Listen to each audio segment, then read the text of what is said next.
All right, good morning, and as we get started, I just want to look at this quote. It says here, students who are involved in meaningful service learning do better on tests, show a sense of self-esteem and purpose, connect with the community, and want to be more civically engaged. They're also less likely to be involved in negative behavior and more likely to graduate from high school and college. This was a finding from a Michigan Learn and Serve study, which is a former service learning program through AmeriCorps. Now, I like this quote because it applies to more than just service learning. It applies to the other topic that we're going to cover today. So if you change service learning to social emotional development, it reads like this. Students who are involved in meaningful social and emotional development during early childhood do better on tests, show a sense of self-esteem and purpose, connect with the community, and want to be more civically engaged. They're also less likely to be involved in negative behavior and more likely to graduate from high school and college. You change it to that, and it's still true. So we've arrived at today's topic, service learning for preschoolers. What is the benefit for implementing service learning with preschool-age students? Surely it's going to look different than service learning in middle school, high school, college. Of course, that's the case. But service learning in a preschool setting, it has to be different. And today we're going to explain why. Just quick agenda, keeping it nice and simple. We want to answer a few of these questions. What is service learning, if you don't already know? Why should I be using it with my preschool students? And how exactly can I use it? And we're going to provide some actual concrete project examples for how you could get started today or tomorrow. Or I suppose tomorrow's a Saturday, isn't it? But for the people who are watching this at a later date, want to get started right away, we're going to provide you with an opportunity to do that. So before we dive in, here's a little about me. My name is Marcus Penny. I am the GSN Communications Associate at the National Youth Leadership Council. I work with the communications staff on behalf of all NYLC programs, but in particular, my position has a focus on the GSN, or the Generator School Network, which I would encourage everyone to visit today. It's gsn.nylc.org. It is a project planning website and digital service learning resource library. More about myself, from 2011 to 2012, I actually served in the AmeriCorps LEAP initiative, which is an early childhood program based in Minnesota. LEAP is an acronym which stands for Learning Early Achieves Potential. After finishing my year in service, I began working right away at NYLC, and I immediately saw connections between the needs of preschool students, who I had just been working with, and what service learning has to offer. So I'm really excited for a chance like today to actually, talk about where I see these connections and how I think you can use service learning to really benefit your preschool classroom. I'm from the National Youth Leadership Council, so as the name would suggest, we are a national nonprofit dedicated to youth leadership through high-quality service learning. We achieve our mission by developing young leaders, supporting educators, for instance, like in webinars like we're doing right now, and advancing the field of service learning. So we can't exactly take a show of hands right now because this is a webinar, but if you're able, please type into the chat box and share where you are with service learning. Just type in, are you a beginner, intermediate, or advanced? I can wait for the responses to come in. And remember, it's okay to be a beginner. We were all once beginners at some point, and if you identify as such, a service learning webinar is exactly where you ought to be, so you're good. All right, so while if any answers are coming in, I want to move on and define service learning. Service learning is a method of teaching and learning that enriches learning by engaging students in meaningful service in their schools and communities and integrating that service with established curricula or learning objectives. So it's a method of teaching and learning. It does more than provide relevant learning experiences for students. It provides opportunities for teachers to try new methods. Service learning provides a great opportunity for teachers to employ differentiated instruction. Depending on the makeup of your preschool classroom, there may be a vast age range. And beyond that, even, not all 4-year-olds are at exactly the same place developmentally. but it's the role of preschool to prepare kids for kindergarten nonetheless. So differentiated instruction, which is really born naturally out of service learning, minimizes large group instruction and instead favors smaller groups and individual attention. This way you can meet kind of each student where they are and get them where they need to be in order to be ready for kindergarten. I'm seeing some responses here. We have Sean identifying as intermediate. Jessica is a beginner. Anita is beginner to intermediate, works with elementary and middle, new to preschool. Okay. So it's good to know where everyone is as we get going here. I think I might be jumping ahead. Nope, I'm good. All right. So why service learning? We just saw service learning is all about integrating meaningful service with an established curriculum. But, what exactly is the curriculum in a preschool classroom? Is it as advanced, at least in terms of academic rigor, as, a 5th grade classroom or a 12th grade classroom? No, but the curriculum that exists there is important.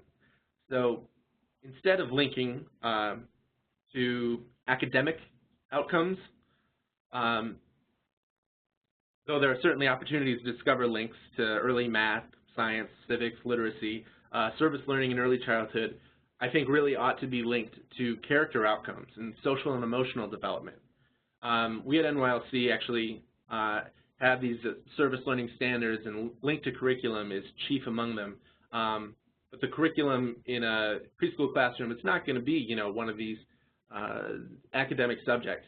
What they really need in preschool is learning, how to be in school and learning these social skills and things that will really get them ready to actually be in the classroom so that they're ready to learn the next bit of things.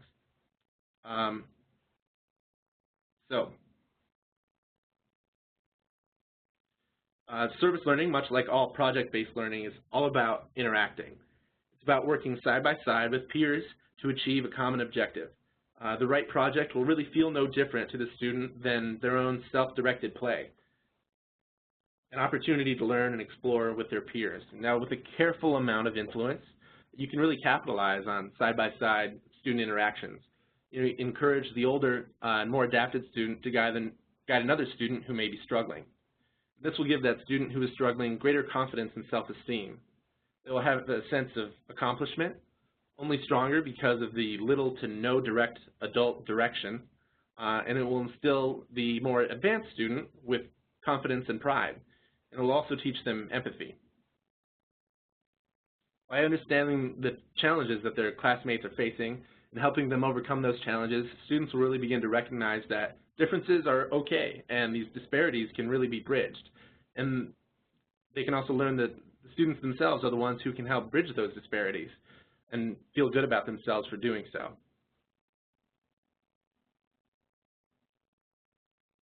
Again, the right kind of project will have students concentrating, working with their heads and their hands. By reflecting with students, which is really paramount to service learning, you exercise their brains, preparing them with critical thinking skills very early on. By providing hands-on tasks, you actually can exercise fine motor skills, which is another important thing to be doing at a preschool age. Finally, you can actually get a head start by linking to curriculum, not only literacy, math, science, but social studies and, a personal favorite of mine, creative arts. There are common challenges that are true for service learning no matter what the age. One of the most ubiquitous is really this distinction between service learning and community service. A lot of people have a hard time understanding the difference between the definitions. Luckily for us, that distinction actually matters less in a preschool setting. To explain, so let's say there are some middle school students and they're running a canned food drive. Student and teacher alike may all, meaning very well, call it service learning. But what quality service learning requires is a link to curriculum. So, was this canned food drive a part of a unit on data collection in a math class or a science class? Was it tied to any other subjects like history as a part of a research project on your actual hometown? What role did the students have in selecting their project? What community partners did they engage? These and many more considerations come from the K-12 Service Learning Standards for Quality Practice, which were actually developed by NYLC to measure and strengthen service learning projects. These standards are great, and you can actually learn more about them by visiting our website, The Lift, which is lift.nylc.org. I'm actually going to take a minute and type these in the chat box for anyone to save them later. I mentioned before the Generator School Network, which you can find there. And I think I may have actually messed up the HTTP. There should be an S in there because it is a totally secure site because it does have users. And the site I'm mentioning right now is the Lift, which is lift.nylc.org, and that'll teach you all about and kind of guide you through the service learning standards for quality practice. And they're great, and they can apply beyond their self-defined K-12 boundaries, for instance, pre-K through 16 plus and out of school time. But they aren't always as applicable when you get outside of that K-12 realm, especially in preschool when, you know, it's preschool. It's very different. It's closest to kindergarten, but, you know, service learning in kindergarten is still kind of a rare thing, which I think is unfortunate, and that's why we're doing this webinar today, to try to encourage service learning beyond that. But when your, you know, desired outcomes are less academic, more character, social, emotional development goals, most simple community service projects will actually help you achieve these outcomes, even if they would not necessarily hold water in traditional service learning, you know, at a higher age or at a different grade level. Are we still following after that? I hope so. Service learning, as opposed to ordinary community service, really takes students from the outside, casually encountering and learning things that are maybe nice to know, and it takes them somewhere deeper where they learn what they really need to know and what is relevant. And you can see that demonstrated in what I'm now realizing just looks like an olive on the screen. It's a good-looking olive. So during early childhood, service itself really takes the student to that deeper place, because what they need to know, what we're trying to get them to learn and take away from the project, is inherent in the service experience itself. They want to learn from the experience, not necessarily learn something about math like data collection or history like doing a report on their town like I mentioned before. That's not what they need to learn. They need to learn things that will come naturally out of actually performing the service experience. Slight logistical challenges are real. I've spoken to a few AmeriCorps groups specifically about service learning in a preschool classroom, and for them it's near impossible to shake these bonds, as they are essentially a volunteer just placed in the classroom. That being said, all educators are going to come up against challenges if projects or experiences require travel, money, parent permission, or any other logistical issues. Additionally, if you only have half a day with your students, as is the case here in Minnesota with Head Start facilities, which is actually where I worked when I was in AmeriCorps, we only had them for half the day. So in those cases, time was really kind of your enemy. So those are just some things. I don't have the best advice on how to address those, but you got to be aware before you get started. You got to be able to anticipate these things and try to find ways to plan around them. And I'll get to how you can kind of be creative and think about your ways around that. You're also bound to come up against people who do not really understand what you're trying to do. Maybe they do understand, or at least think they do, and they're really actually opposed to you. It's easy to think of service learning as an add-on, but it really shouldn't be. It's a method of teaching as well as learning, like we said before. It's not something extra you have to do. It's just a different way of doing what you're already doing. This is a hurdle for a lot of people to really understand and to figure out how to push that into practice, which is why we see so few early adopters. And what we've encountered at NYLC over our decades of experience is a lot of educators who are willing to embrace service learning, but they need support. Sometimes that support comes from us here at NYLC, providing anywhere from a one-off training or webinar like today, or developing a years-long relationship with an entire school district. Sometimes that support comes from the bottom up, from an entrepreneurial teacher interested in service learning or an AmeriCorps member placed in the classroom. And finally, there are those who are just not interested, and changing their mind will not be easy. They're going to be reluctant about no matter what you do. And that's why you really need to identify your yes people. Find a small group, if you can, of early adopters at your school or in a neighboring school or community. Or I would really recommend going online to the Generator School Network and trying to find other people. This is a user-generated, a user-powered, I should say, website. I think we are at about 5,000 members right now. And you can find people on there who are interested in the same things, who are working in preschool, working in early childhood, and they want to find ways to do service learning, because the GSN is all about service learning. You can locate those people who are willing, to help you and support you, and you can help and support them from your end. Another thing you can do is really look at things that are already happening in your school and be creative about how service learning projects could integrate seamlessly with things that are already going on.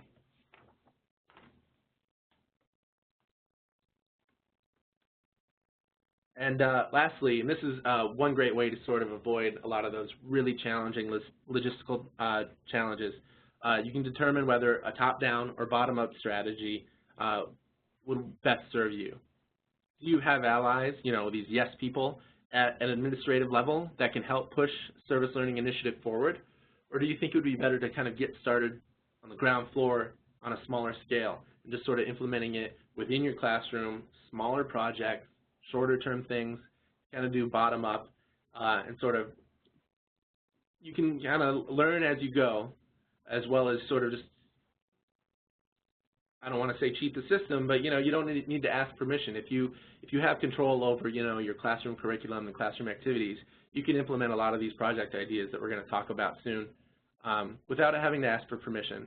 And they're going to be great things, and after some time, you're going to really have some evidence to show, hey, look at this. This works. This is doing great things for my students. They're responding very well to it. So kind of determining that top-down or bottom-up. Bottom-up is almost always going to be the best way to go with service learning because not a lot of people are familiar with it. If you're new to service learning, you're almost bound to fumble, and that's okay. The GSN hosts a lot of resources to help you out, but we're talking about preschool service learning today, and the fact of the matter is that there aren't a lot of resources to help you get going in service learning at such a young age group. So, that raises the final question: where do I start? And I'd like to give you some examples of how you can implement preschool service learning right away. No matter where you start, to some degree, you're going to be sort of blazing your own trail because this has mostly not been done before. The following ideas should be helpful. So these are actually compiled from a book called Service Learning in the Pre-K through 3 Classroom by Vicki Lake and Ethel Jones. And these are two fantastic experts in the field. They're friends of ours. I know you can connect with them. They're members of the GSN, active in the GSN, and I would highly recommend checking out this book. Again, Service Learning in the Pre-K through 3 Classroom. You can see it right at the top. Find it on Amazon. I hope it's still for sale. We have a couple copies in the office. I'd send them out if I could, but I have my precious marked up and highlighted copy right in front of me actually right now to make sure that I'm keeping all my notes together. So getting started, letter writing projects. Letter writing projects are really a great way to try out literacy, learn literacy with your students, but also work on these social and emotional skills that I mentioned before. Butterfly cards for seniors is an example of a project where students would draw a picture from their favorite Eric Carle book. Anyone who's working in preschool knows Eric Carle is kind of the bomb. He's kind of the greatest. A lot of his books are really great. Kids really respond to him. So they'll draw a picture from their favorite Eric Carle book, be it the Hungry Hungry Caterpillar or whatever it may be, and then dictate or write a sentence that actually goes with the picture of their book. And then they would deliver those cards if possible, or by hand, or just send them away. Students would participate.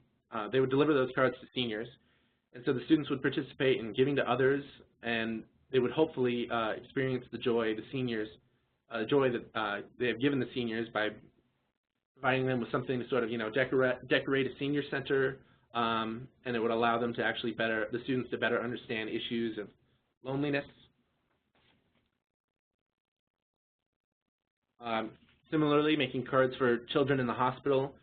Students could illustrate a card for a hospitalized child with drawings of plants and flowers. They could write a fact the student learned about the plants. And as the students are really making something for someone else, they will be able to explore this concept of giving versus receiving, and learn about those who are, really less fortunate than they are, and develop empathy. Letters and support to hurricane victims is kind of similar, learning empathy and learning about how things are for other people. But this is a great project. It would actually allow you to introduce science to your students.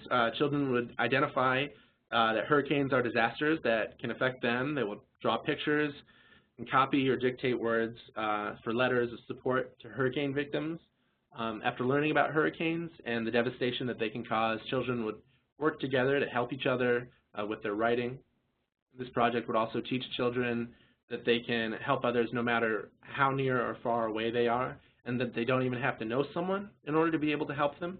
And hopefully this would inspire them to lend a hand to their friends and family. Gardening projects. This is a great opportunity for, in some of these cases, for students to really be able to see the direct results of the service that they're providing, as well as learn a lot about science. And there's a couple different iterations on how you could do this. So in growing for flowers for others, one of these projects is actually called Flowers for Mom, where students would identify and discuss actually different types of families. So it wouldn't actually have to be Flowers for Mom. Sometimes it's mom and dad raising you, sometimes it's just mom or just dad, or grandma and grandpa, or whatever their situation might be. And they can actually learn about different families and learn that it's okay that not everyone has the exact same, family structure when it comes to, their nuclear family or whoever is raising them, and really start to learn empathy for one another, and learn about people's differences and learn that it's fine that people are different. They can also further explore this concept of giving versus receiving. It could also, in growing flowers for others or beautifying their own school, they could give flowers to, the receptionist at the front of the building, or their teacher, or another teacher, or someone. They can really learn how to give back to their school community by identifying the school location that it's really in need of help. Sometimes you could even go as far as having students help plant a garden at their school, and this is something that I actually did when I was at the Head Start facility. We had these materials that were donated, and we worked together to plant this garden, and unfortunately, Head Start in Minnesota lets out in mid-May, and winter in Minnesota tends to end past couple of years in early May, which is pretty depressing. So we didn't have a lot of plant growth, but I still was able to, we were able to get hands-on, get our hands dirty, and get in there and try to beautify the school.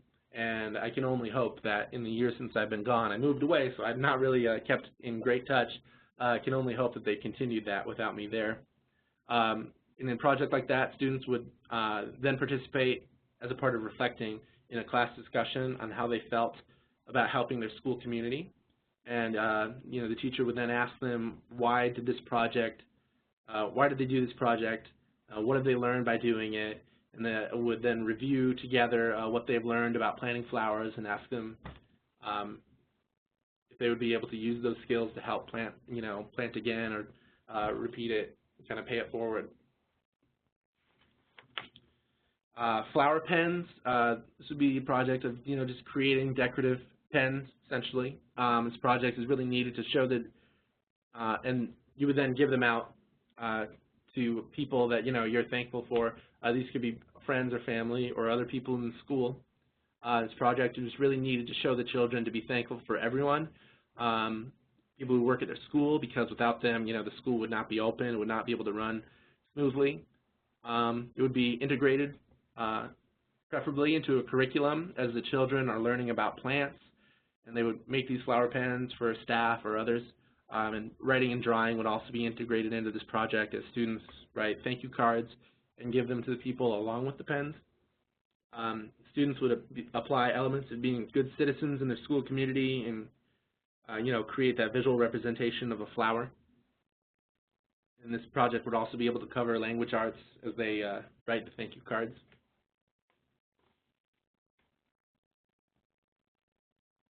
Let me kind of go back. There's a little bit more I wanted to say about the flower pen. Students would also be able to identify, what it means to have like good character, practice good social skills. They were able to learn how to say thank you, show appreciation for others. And then, as part of reflection, which you should really always do, whether you're just sitting in a large group and, asking for people to say, how did this make you feel? What did you think about this? Or doing, actual like classroom journaling, working more maybe one-on-one with students. Reflection is something that really ought to be done. It's one of the standards, one of these K-12 standards. It really ought to be one of these pre-K through 12 and beyond standards. So reflection for the flower pen project. After students make the card and pen, they will share with the teacher why they think that what they're doing is important, how their plan reflects the flower that they chose to make. Then after passing out cards and pens, students will share what happened when they gave their gift and how it made them feel. Finally, class members would discuss why this project was important and how it makes them good citizens.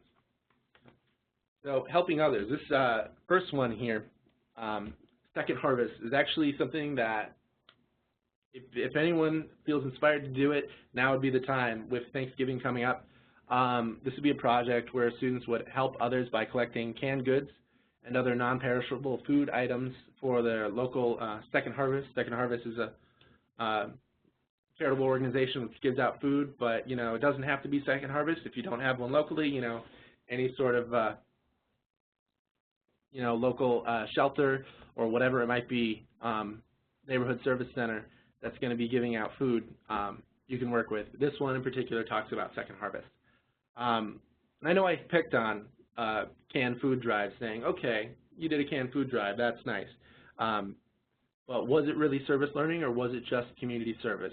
What curricular goals, what academic outcomes were reached through this canned food drive? And I think I was picking on it at a middle school level, but considering we're at a preschool level and the outcomes that we want are social emotional, we want these students to feel good about what they're doing and be gaining confidence by having done good things for other people, and really learning how to interact with one another and all these things. Since these are the outcomes, like I said before, ordinary community service is really going to do the trick. Another part of this Second Harvest project, you can make fall-themed placemats for families who would be receiving the food. So really the objectives, students make food collection bins, posters and flyers to place around the school. And they can bring in and collect canned goods and other non-perishable food items if they're able, make the placemats, identify at least one thing that they're thankful for, and 1 to 3 ways that they can help others in their community. And students would focus on helping behaviors by working with others in the class and by giving food. And at the end of the project, we want our students to have a better understanding of the needs of people in their community and realize how much that they have to be thankful for, as well as feel good about helping others and identify more ways that they can be helpful so that, it wouldn't have to end just after Thanksgiving ends. Habitats for Habitat for Humanity. This is where students would actually learn about different habitats around the world, their own habitat, their own, homes in the community, and then as well as habitats for birds. This can kind of actually work in science and get kids really excited because animals are great and kids love animals. So this project would focus on helping others in the community who have faced disaster or need help rebuilding their homes, in this case through Habitat for Humanity. And students will learn about helping the less fortunate in their community by creating birdhouses as sort of decorations for those homes being built by Habitat for Humanity. Students would, as part of this project, identify characteristics of their habitat as well as the habitats of birds. They will identify similarities and differences between, their own human home and the homes of these birds, and would then reflect on the process about learning about habitats and planning and building the birdhouses by contributing to a class journal that would record the whole process. Acts of kindness. This is one I was actually really surprised to see in this book because it's something that we had actually started doing. I had implemented as a way to try to kind of reinforce a lot of the good behaviors I was trying to teach as part of sort of a social and emotional specialist as an AmeriCorps member when I was working at the Head Start facility. So in this project, parents, staff, community would join students in performing random acts of kindness. Every kind act would be recorded on a strip of paper and added to a paper chain on an ongoing basis. This project helps students learn about and build positive character skills. By learning to become better people, students will set a good example for everyone and perhaps motivate community members to join them in their efforts to become kind and thoughtful members of society. So this is all about paying it forward.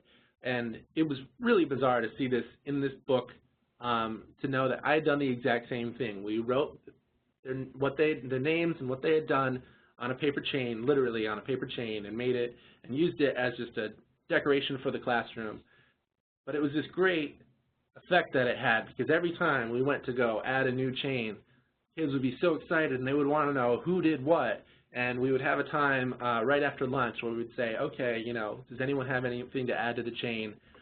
And even during, free play time, kids were running up to me and always telling me like, hey, Johnny, let me play with this toy when I asked nicely. And they were just so excited and they felt so good about being able to recognize their peers. And then the students who were being recognized were just blushing, just feeling incredible about the recognition that they received. One thing I did not do, because I was not familiar with the idea of service learning, and I didn't really necessarily know the best ways to get even more out of it, one thing I did not do was reflect. And that would be a great thing. So students in a project like this could reflect sort of at the end of the day during a daily journal time and be asked to write and draw about the kindness maybe at the end of the week to really think about it. So it's not something, we talked about it and we reflect on it sort of in the moment. Sort of later on and kind of just to keep reinforcing it, that's one of the great things that reflection can do. Environmental issues are a great thing to do with students. It's another great way to introduce early science. I don't think you can ever introduce science early enough.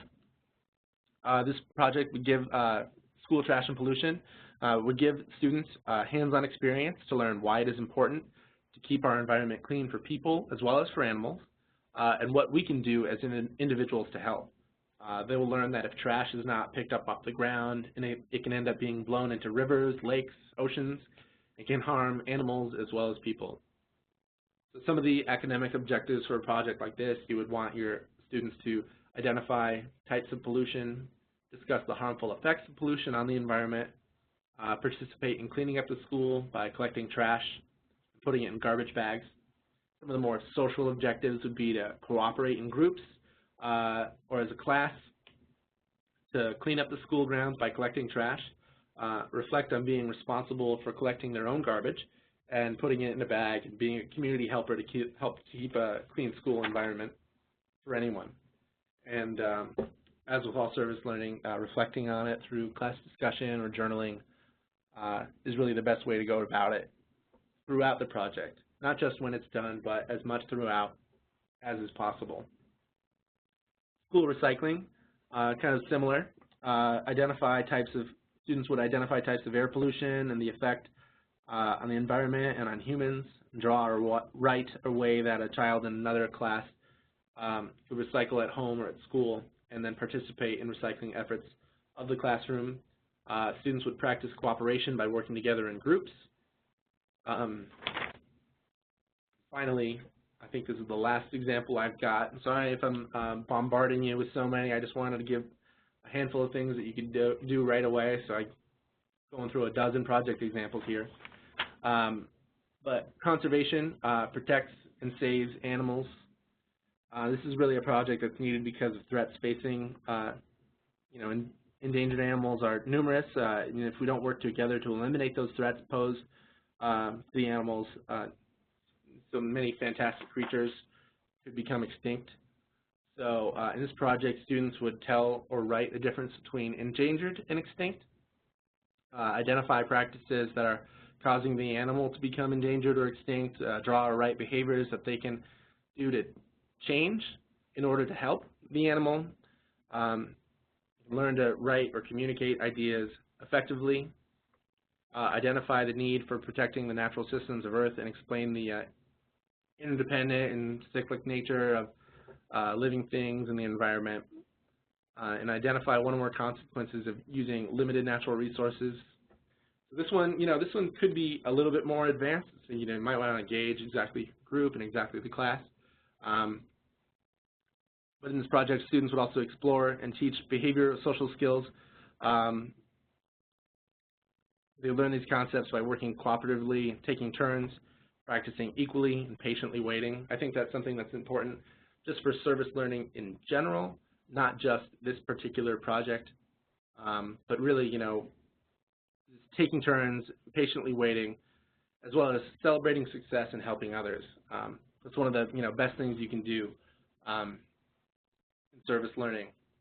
So one of the other great things you can do is really share your story. If anyone wants to type in the chat box and share right now anything that they've done, if they've tried to implement service learning or projects at all similar to this to try to achieve certain objectives at their school, I would welcome you to share. But even so, this share your story message really just, it applies beyond that.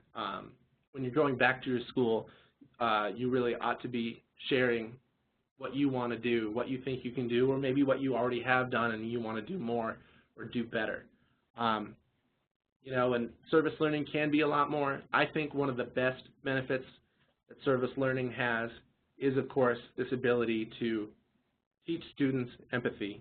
And by doing this project-based learning, build their self-esteem and build their confidence and get them really engaged in a real part of what's going on in the classroom, even as early as, their very first year in school as a preschool student. I think those are the best things that you can do in order to prepare them for kindergarten. And if you can, as an added bonus, get a head start on science, math, social studies, what have you. It's really, that's just kind of the more learning, the merrier. But I would recommend, as a firm believer in social and emotional development, especially at a very young age, I would recommend making that your real goal, the real outcomes that you would want to achieve. And for just preschool only, or whatever, preschool and kindergarten maybe, allow for that to be your primary thing, and the actual academic outcomes to be secondary, because getting kids ready to succeed in those academic areas, that needs to happen before they can really start to learn these academics anyway. So with that, I'm going to read here. Anita says she works on garden-based learning with preschool students. We do a lot of outside projects with kids, trust them with a lot of tools. They demonstrate good learning and ability in the garden. We talk a lot about empathy, small group work, helping each other, being kind to natural systems, as well as teachers and classmates. That is great. I should probably be learning from you, Anita. So I'm very, very encouraged to see that you've already got stuff like this going on, and I hope some of the ideas I talked about today were helpful. And again, I want to mention that book, Service Learning in the Pre-K through 3 Classroom by Vicki Lake and Estelle Jones. It's available through Free Spirit Publishing. Should be able to find it on Amazon. My information, if you have any questions, again, my name is Marcus Penny. I'm the GSN Communications Associate. My work number is listed there. Best way, if you want to reach me, is probably through email. I kind of am hooked on my email. I'm checking it at work. It goes directly to my phone. It's actually probably a bit of a problem, but if you email me, I will see it. And you can visit our websites. If you want to learn more about the National Youth Leadership Council, go to nylc.org. To learn more about service learning and to see examples of service learning projects created by actual ordinary people, ordinary users, ordinary educators out there in the field, visit the GSN or Generator School Network at gsn.nylc.org. And then to learn more about the standards on how to actually create quality service learning, though technically, officially, it's for K through 12. I think a lot of it can apply to pre-K. Visit the LIFT, which is lift.nylc.org.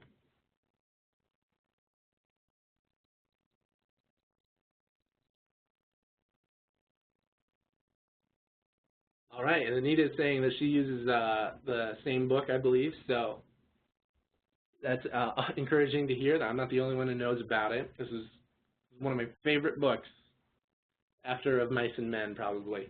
And thank you, Sean. Thank you for the kind words. And thank you for everyone who was with us today. And I'll be sending out a follow-up email, a copy of the slides and a recording of today's webinar to everyone who joined us and everyone who signed up but couldn't make it. So have a good Friday.